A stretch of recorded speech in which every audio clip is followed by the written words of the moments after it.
Yemen के Houthi विद्रोही गुट ने रविवार को ऐलान किया है कि अब इसराइल के खिलाफ अपनी सैन्य कार्रवाई को और तेज करेंगे और गजा में हो रहे नरसंहार के जवाब में नेवल ब्लॉकेड के चौथे फेज की शुरुआत करेंगे।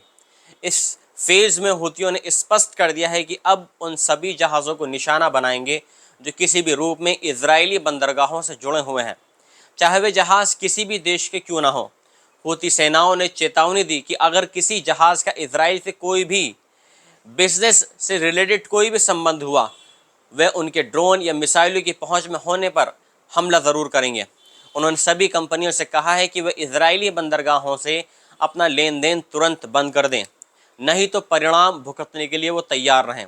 हूतियों ने अंतर्राष्ट्रीय समुदाय से अपील की है कि अगर वे इस टकराव को रोकना चाहते हैं तो इसराइल पर दबाव बनाएं कि वे गज़ा पर हमला बंद करें और वहाँ की नाकेबंदी ख़त्म करें।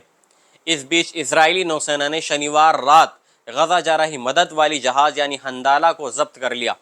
इस जहाज़ पर 21 कार्यकर्ता सवार थे, जिनमें से 3 इटली, फ्रांस और अमेरिका के नागरिक थे।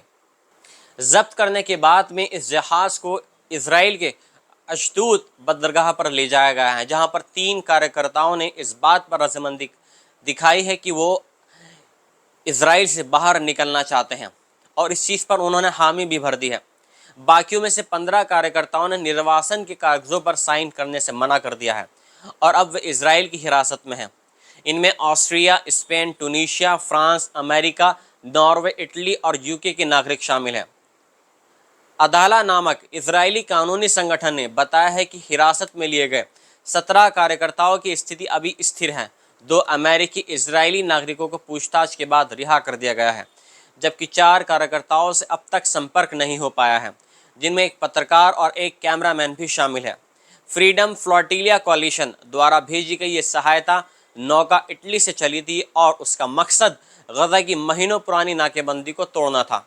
हाल के महीनों में इसराइल ने ऐसे कई सहायता जहाज़ों को अंतर्राष्ट्रीय समुद्री क्षेत्रों से रोका है।